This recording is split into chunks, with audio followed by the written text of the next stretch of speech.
前面几集跟大家聊了两大文明，分别是美索不达米亚文明和古埃及文明。美索不达米亚文明是由许多民族在两河所冲击的肥沃月湾上展开一系列的争夺战，而古埃及文明只是依靠尼罗河定期泛滥所带来相对稳定的文明发展。这两个古文明都是依靠大河孕育而生，有兴趣的朋友可以回头看一下哦。在我们继续讲下一个大河文明的故事之前，让我们先来看一两个并不是仰赖河流的古文明。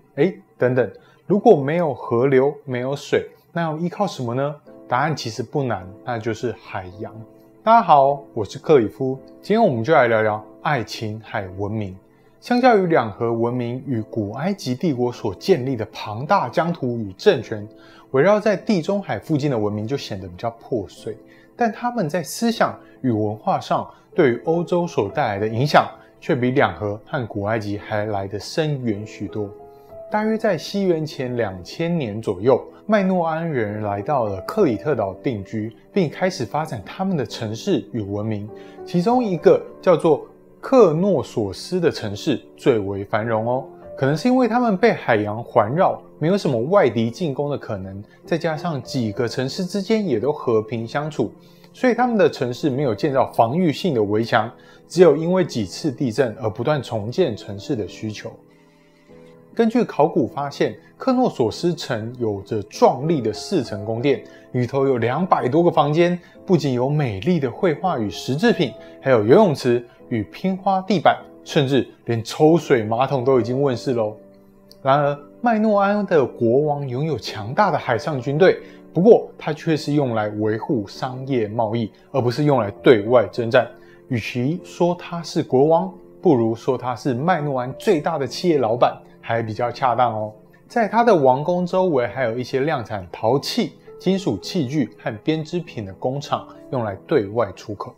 他们的制度偏向官僚君主政体，各个大大小小的城市都有属于自己的国王，国王则透过庞大的行政官僚体系来统治臣民。这些官员不仅垄断了教育资源，同时也控制着经济与农业，透过各种赋税以及对外贸易的监管，城市被牢牢掌控在统治者的手里。这样看来，统治者与被统治者似乎有很大的阶级区隔，但实际上麦诺安的居民却相当的安和乐业哦。平民中没有贵贱之分，甚至没有男女之别，不论是男性还是女性，都共同享有一样的权利，这在古代文明中是非常少见的啊。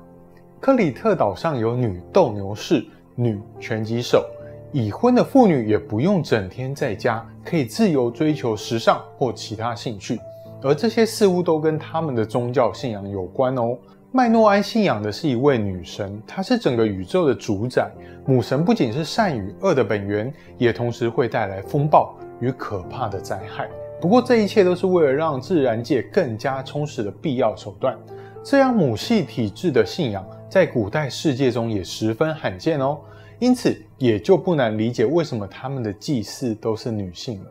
但非常可惜的是，麦诺安的文字，现行文字 A 到今天都还没有被破解出来。相信如果有人能够破解的话，肯定会在史学界声名大噪啊！由于文字仍然未破解，所以我们无法了解麦诺安的文学成就。不过他们在科学上的领域就相对容易理解许多哦。从麦诺安的考古遗迹中可以推测出，他们很擅长发明各种工程与器具，像是用石板铺成的道路、排水系统，还有让人难以置信的现代卫生系统，像是刚刚提到的冲水马桶以外，他们还有室内的自来水系统，这可是连中世纪英国或法国国王都很难享有的便利发明。克里特岛上的人民喜欢各种运动，像是舞蹈、赛跑、拳击等等，他们也是第一个使用石材建造剧场的民族哦。如此蓬勃的生命力，同时也展现在他们的艺术创作上。麦诺安的绘画风格偏向写实与精美，通常绘画在墙壁上或是彩绘浮雕。此外，还有很多迷人的雕塑。不过，相较于古埃及那种巨大无比的人面狮身像等巨作，麦诺安的雕塑都是小巧精致的模型，或许还带有一点幽默的表现形式。在麦诺安文明的各个大大小小城市仍然安稳地过着他们无忧无虑的生活时，大约在西元前2200年，有一群说着早期希腊语的印欧民族来到了希腊半岛，并在西元前1600年左右逐渐发展出城市文明。也因为对外贸易的关系，他们渐渐受到麦诺安文明的影响，并形成属于自己的城市文化。其中以麦西尼这个城市最为强势，所以后来的学者就以麦西尼文明来称呼他们。约莫在西元前1500年，麦西尼取代了麦诺安，原因不明。有人猜测可能是因为一场大地震让麦诺安文明瞬间遭到毁灭性的打击，也有学者认为可能是麦西尼的武力强盛到可以闪电并吞麦诺安。总之，麦诺安文明就这样很突然的消逝在滚滚的历史长河中。相较于麦诺安文明的安和乐业，麦西尼文明则比较好战一点哦。像是麦诺安文明的城市没有建造围墙嘛，但麦西尼文明的城市则多半建造在山丘上，防御严密，而且比起麦诺安文明那种对于生命与艺术蓬勃的朝气，麦西尼则是比较现实而且野蛮一些。而归功于一位叫做麦克文特里斯的英国人，他把麦西尼的文字线形文字 B 给破解出来，才让我们能够更深的了解这个时期的历史。所以说，想要在史学界扬名立万的人们啊，伟大的秘宝都藏在克里特岛上了，快去把麦诺安的线形文字 A 给破解出来吧。好，话说回来，根据麦西尼的线形文字 B 所流传下来的文书记录，我们可以了解，他们也是属于官僚君主体制。怎么说呢？在一些出土的文书当中，详细记载了君主对于城属的管理，像是封地的面积啊、财产的数量啊，甚至细节到谁给谁几头牛，牛的名字叫什么，都有份完整的清单。这些都表明了麦西尼文明是个透过高度官僚化管理的集权国家。另外一个麦西尼跟麦诺安比较不一样的地方是，麦西尼是有奴隶制度存在的，而且几个城市之间并不是和平共处，反而是冲突与战争不断。在这样的背景影响下，麦西尼的艺术创作当然就没有麦诺安的那种高雅与优美，反而倾向写实的青铜宝剑啊，以及君王华丽的陵寝等等。值得一提的是，后来的希腊人保留了麦西尼的部分信仰，像是宙斯、赫拉、波塞冬等等，不过却改变了他们在宗教里的地位。大约在西元前1250年左右，麦西尼人与位于小亚细亚的特洛伊人发生了一场战争哦，并取得了胜利。这场战争就是后来被荷马史诗加以改编，成为带有浓厚神话色彩的传奇战争，并留下了许多脍炙人口的经典故事，像是阿基里斯那脆弱的脚踝，或是把巨大木马当成礼物却惨遭屠城的悲剧，以及传说中世界上最美丽的女人海伦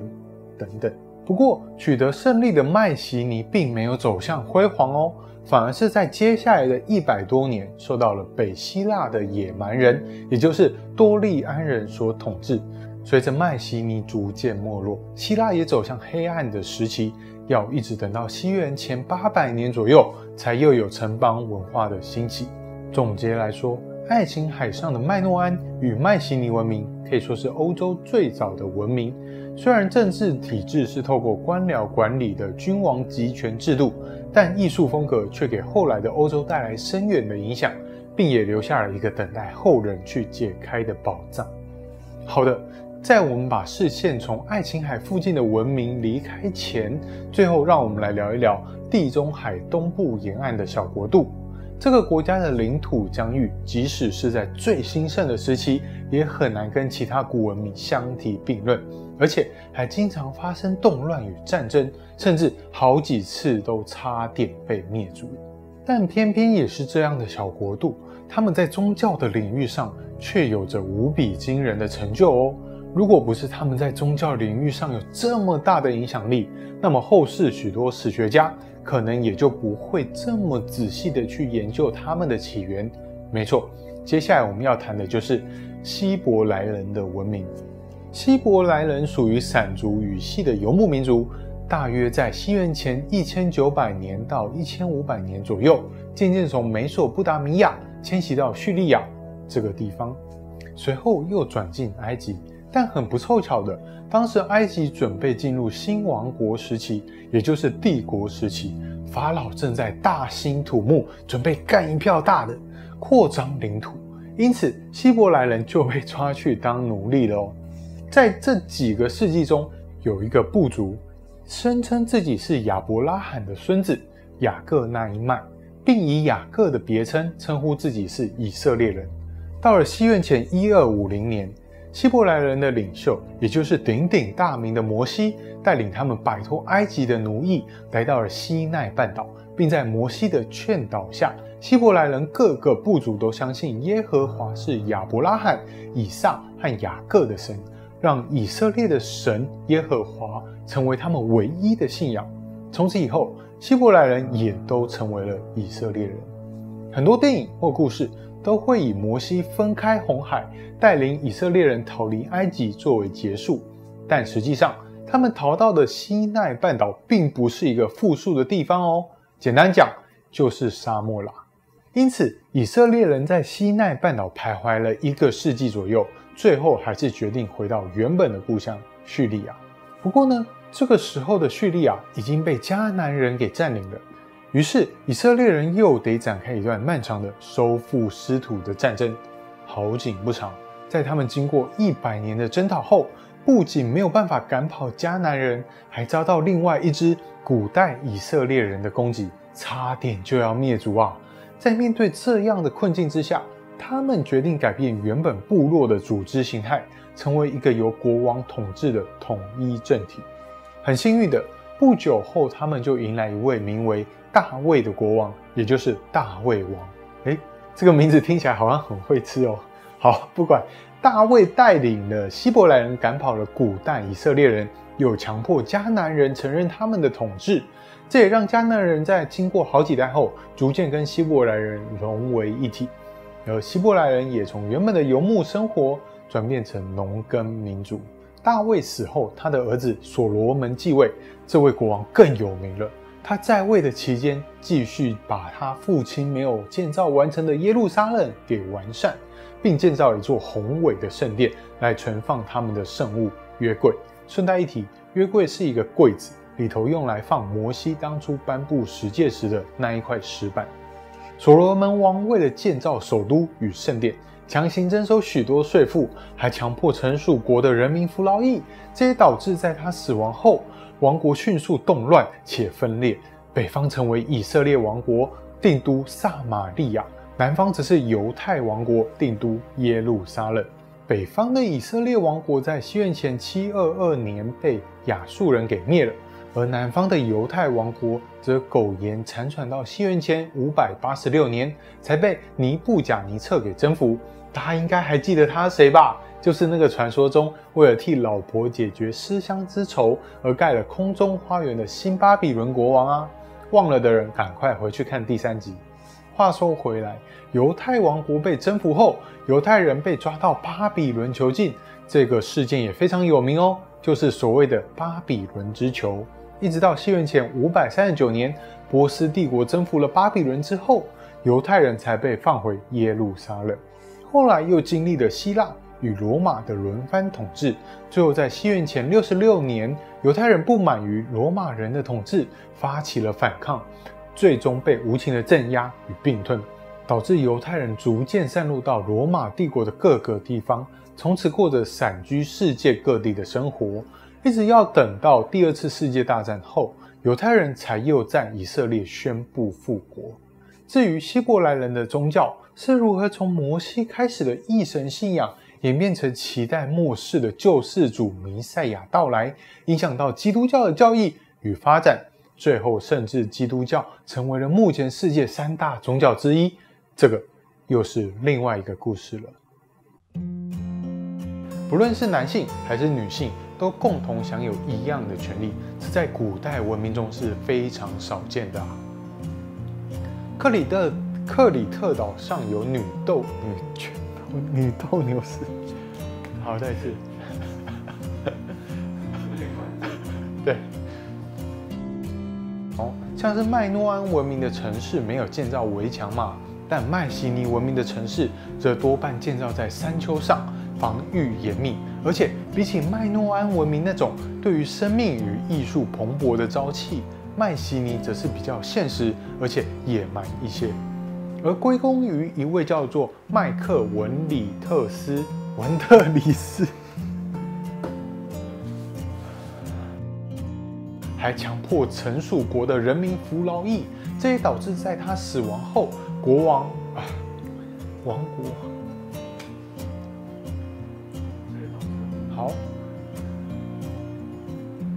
服劳役，这也导致在他死亡后，国王就迅速亡国。好。